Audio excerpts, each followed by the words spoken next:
ډېرې غیرتي او غړیالۍ خاورې او دلته د پښتانه په دې مرکزي ښارپټه کې د ساینس کالج په دې میدان کې راغونډ شوو د پښتانه قام د ډېرو درنو ټبرونو درنو سپین ږیرو عالمانو د نورو پارټیو غړو په جلسهګاه کې موجود زموږ خویندې نور لوڼې عزیزانو خبرې ناوخته دی په منډه منډه به پر دغه کېږو خو عزیزانو د ټول پښتانه د نورو شکریې خلکو ادا کړې له موسخېله نیولې بیا تر چمنه نن زموږ اخرنۍ جلسه ده پښتانه لنډۍ کوي وایي اخرې مکې د ځوانانو مجلسونه خدای دې نه اخري کوي اخري معنا د دې دورې اخري جلسه ده د عثمان لالا شهید د څلوېښتۍ جلسه ده ورونو موږ ډېر زغم کوو موږ په زغم کې پیدا سوي یو موږ په زغم کې رالوی سوي یو په یوه خبره به هر څوک ځان پوهوي دلته په دې وطن کې په پښتونخوا وطن کې جنوبي پښتونخوا وطن کې د سیاست زړی دلته پښتونخوا ایښی دی پښتونخوا د دې سیمې هغه وخت رهبري کړې ده پښتونخوا د دې سیمې د ولس د غم هغه وخت پوښتنه کړې ده چې چا له وامه په کور کې د انګریز نوم نسو اخیستلی د پښتونخوا کارکنان به هېڅ چاته داسې خبره نه کوي هېڅوک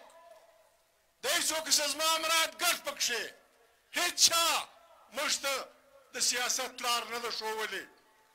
دلته په جنوبي پښتونخوا کې خاني شهید عبدالصمد خان اڅکزي چې نه استاد درلود نه په سیاسي پارټۍ پوهېدی نه سیاسي ملګري درلوده له خپله ځانه د خدای په مهرباني د خدای په دغه کوټه کې اول وار په جولای 1929 کې سنډیمن د هسپتال چې دی دلته سنډیمن هالو په دې کې دی د ده ورور ایوب خان د جنوبي پښتونخوا د شاهي جرګې ټول مشران زموږ د مشران پکښې و دې ته یې پیش کړل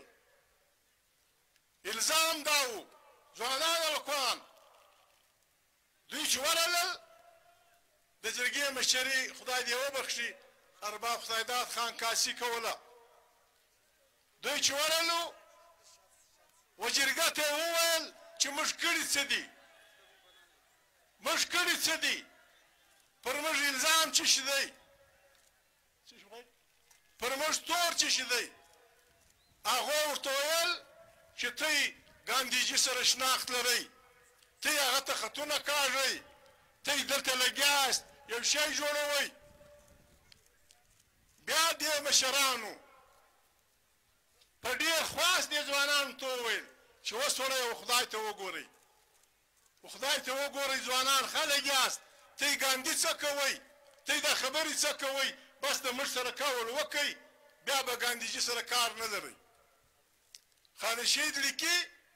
چې ایوب خان اکا ورته وویل چې سمه ده وروره ته زموږ سپین ږیري یاست بس موږ به د ګاندیجي سره کار نه لرو و د ارباب خدایداد خان دغه راکش کې چې راسئ فیصله ولیکو خلک به موږ د ګاندیجي سره کار نه لرو ولمجي شیخ ټول چې یا ارباب صاحب داسې نه کېږي د ایجیجي څه به پوښتنه کوو د انګریز ایجیجي څه انو ولده ور وایستوئ سبا چې موږ رالو چې کښېنستو دوی فیصله لیکلې وه چې 2 کاله جیل او 3 کاله بعد بیا 3 کاله ضمانت موږ دوی سپین ږیرو ته کاتو دوی خوارانو لاندې کتل دا خان شهید د لمسي پر ځای و و د رباب خدایداد خان را ولاړ سو پر ما یې لاس واچاوه د 20 کال 22 کال هلک وم زه زما تر زه نه یې لاس لاندې کړي ولده وسړی و خدای ته وګورئ موږ دا ګډ چې ناست یو موږ په دا پوهېږو په دا کې اڅکزۍ هم و ترینان هم و سیدان هم و کاکړان هم و ګډه شاهي جرګه موږ په دا پوهېږو چې موږ تی ته سزا درکو زموږ مخ تورېږي موږ وکامه مخ ته شرمنده کېږو خواست درته کوم ارباب صاحب ویل خواست درته کوم د دې سرکاره څه معافي واخلئ سرکار زورور دی موږ توان نه لرو ول زه یې پرون وغوښتم عاجزي راته ویل چې خامخا به یا 2 کاله جیل ورکوئ یا به دوی معافي اخلي ورباط الارباب صاحب ته زموږ سپین ږیری یې پر موږ ګران یې انګریز به زورور وي خو خدای دې انګریز زورور دی خدای دې انګریز زورور دی موږ نه د چا معافي اخلو نه چاته دغه کېږو نه بد کار کوو دلته به پر دې وطن باندې زموږ د ولس خپله باچوي خپل بې اختیاري دا جولای 29 دا اوس اګست 31 اګست 8 د نن څه 9 ورځې مخکې 29 معنا یو کاله هغه شل دور وشو 23 کاله د مخه نو د پښتونخوا ملي پارټۍ کارکنان به معذرت خانه راویه د هیچا سره نه کوي دوی دلته که بلوڅ دي که پښتانه دي دا به ګرد مني دا د سیاست تخم دلته تا ایښی دی ته به یې پالې او پاللی دی دا دومره انسانان چې راجمع شوي دي دې فوج ته د چا پلار شکست نشي ورکولی دا فوج د چا پلار نشي ماتولی موږ لیوني نه یو د عثمان لالا د شهادته پس ول یو جرنیل صاحب ویل ول موږ لو تیاري کړې وه دوی به خدای خبر پښتانه به څه کوي بیا به تا مړي کول ته به خوند پر واخلې تا په کور کې خان شهید ابو صمد خان شهید کوي پر 2 دسمبر 3 چاول کابل دی چاول پېښور دی چاول بلوڅ دی چاول لړکانې بټو دی موږ نه یو په خبر هر څوک چې تا د خان شهید سر پرې کوي تا حساب ورته کړی دی د چا سر په وږو پورې پاته سو د چا سر تر اوسه پورې سرونه پرې کېږي وطن دې ټول په اور ولاړی بیا دې راغی عثمان خان په کور کې شهید کوي یو هغه شهید و د هغې د وینو نتیجه دا ده نن دا شهید دی موږ غچې خبرې نه کوو دوی ته به ووایم د شاعر یو شعر دی و خپله خور ته وایي وایي که غلیم له ما بری یوړو محبوبي ستا پړونې دي زما د ځان کفن سي پسې ځان مو دا نه پاتېږي موږ خپل شهیدان نه یېروو سهار و ماښام یې یادوو سهار و ماښام دا ملک پاکستان که څوک چلول غواړي دلته وکیل صاحب خبره وکړه هر هغه جرنیل هر هغه جج هر هغه ملک هر هغه خان چې د پاکستان عین نه مني چې کم پښتون کم پاکستانی و هغو ته مرداباد نه وایي هغه بې غیرته دی مرداباد دا ټول جرنیلان چې څوک عین نه مني مرداباد عین حکم دی عین وایي چې کم سړی عین نه مني معدل کوي یې خرابوي د هغې خلاف بغاوت جایز دی نواز شریف او مولانا فضل الرحمان څه ګناه کړې ده په دې ګناه موږ شریک یو موږ د پاکستان د فوج داسې نه یو مخالف که دی فوجي په خپلو چاونیو کې موسي عین مني د عین په چوکاټ کې خپل کار کوي زه په سلط سر سلوټ ورته کوم او چې کم جرنیل کم ISI کم MI عین نه مني دا د لګان چې هر څوک یې مني هغه د لګان دی هر څوک چې مني هر څوک بل بخښنه غواړم دا خوندې مندې ناستې دي مسخرې دي جوړې کړي دي ته به ما پسیس ما وژنې د انسان مرګ عثمان د چا په کور ننوتلی و عثمان د چا پلار حلال کړی و عثمان د چا مور بې عزته کړې وه زه به عیني باچهي غواړم د عین ذمهواري به کوم په تفصیل رضا احمد وګایدی خوشحال بچی وګایدی نواب صاحب وګایدی زه به یو جمهوري پاکستان غواړم ته به پر هغه ما وژنې مه کوه خدای ته وګوره یوه خبره ده د عثمان د شهادته بعد به موږ د خپل سیاست ورکه خامخا اړوو خامخا به یې اړوو څنګه یې کوو کله یې کوو دا زموږ ذمهواري ده دا زموږ د چا سره دغه سبا 8 اګست دی په پارلیمنت کې ما وویل نن نواب صاحب تکرار کړه ISI او MI هغه جاسوسي ادارې دي چې په خړو اوبو کې ستن پیدا کولی شي بیا ته په دې نه یې خبر دا اتیا وکیلان زموږ دا چا مړه کړه دا زموږ د پولیسو بچیان چا مړه کړه بيدالله کاسای چا وړی زه خدای چې ISI په خبره ده هم MI په خبره ده چې چا وړی دی هغه هم پېژني بې غیرته هغه هم پېژني تا مسخرې راوړي دي پښتانه مې بچیان دې له راوړي بیا به خرڅونه پکوي بیا به تا اتیا یو ځای وژنې بیا به پولیس بچیان په سوونو بل ځای وژنې بیا به عثمان په کور کې وژنې موږ لیوني نه یو که په کومه ورځ موږ وویل چې موږ په پاکستان کې نه اوسو ستا پلار یې ولکه پاکستان کې ستا پلار یې ولکه پاکستان کې موږ د چا مریان نه یو موږ د چا غلامان نه یو دا یو جمهوري ملک دی په دې کې تر هر چا د توپک په خوله هم په مرداباد زنده‌باد هم په جیلو هم تر هر چا تر سندي تر پنجابي تر بلوچ د پښتانه برخه زیاته له مستخیره یې واخه تر چمنه د چتراله یې واخه تر بولانه په ګرد صوبه سرحد پخواني خیبر پښتونخوا کاڼی کاڼی پښتنو د انګریزانو په خپلو وینو سور کړی دی پر کلي کلي موږ جنګېدلی یو بیا د جیلو په معنا موږ د هر چا جیلونو تېر کړي دي موږ پاکستان جوړ کړی دې دپاره مې نه و جوړ کړی چې ته پر ما باداري کوې موږ د چا څه کرکه نه کوو پنجابی سندی بلوچ د دنیا ټول انسانان د آدم علیه السلام اوانه بچي دي زموږ وروڼه دي موږ د انسان په توګه خپل ځای غواړو په سوسایټي کې موږ د انسان په توګه په پاکستان کې ځای غواړو چې بلوچ صوبه لري چې سندی صوبه لري چې پنجابی صوبه لري ستا ISI محترم تو نومیږي ISI مشر تو نومیږي فیض حمید صاحب ستا به یوه سترګه ژاړي بله باندې خاندي ته به موږ ته پښتونستان خامخا راکوې خامخا به یې راکوې پر افغانستان موږ ته خلک ښکنځل کوي پاکستان وجود نه درلود پاکستان نه و په دې سیمه کې دوه ملکه وو لا مو نیوله تر اباسین افغانستان و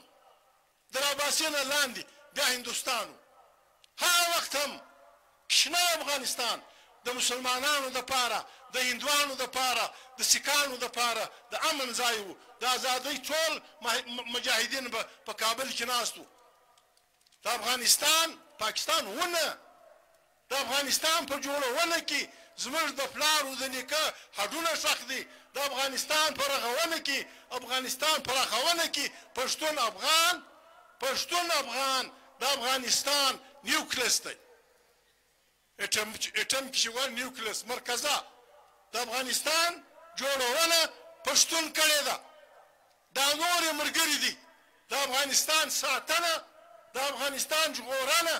د افغانستان پر مخ بیونه د پښتانه ذمہواري ده او موږ پښتانه یو موږ په دې ګناه ګاډ یو خامخا ګاډي په دې ګناه مسخرې به خلک غڼې به نه اچوئ افغانستان نیول به قیامت وي خاص به قیامت وي افغانستان د چا پلار نشي نیولی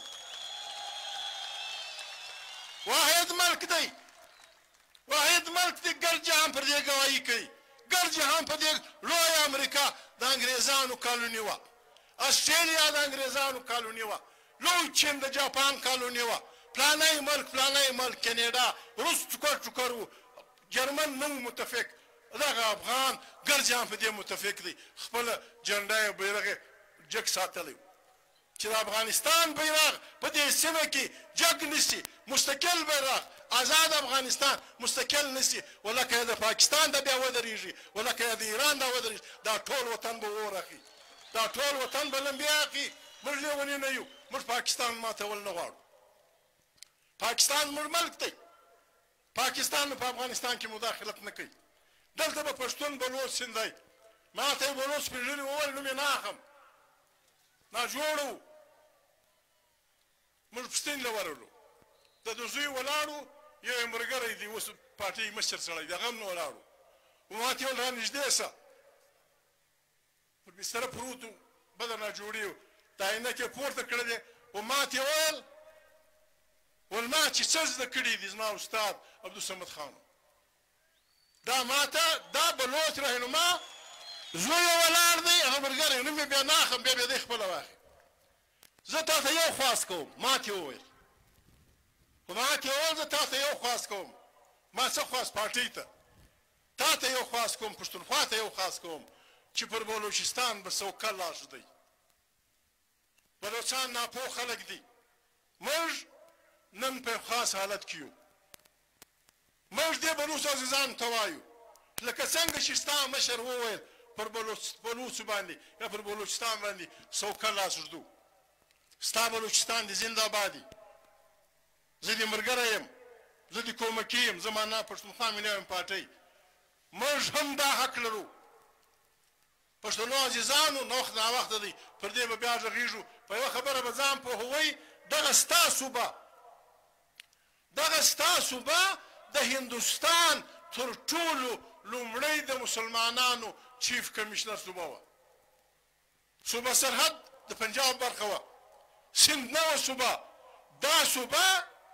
چې د ګندمک په معاهده کې کومې پښتني سیمې پښین در کوټې پورې دا کوشلاغه پورې دا یې راپرې کړې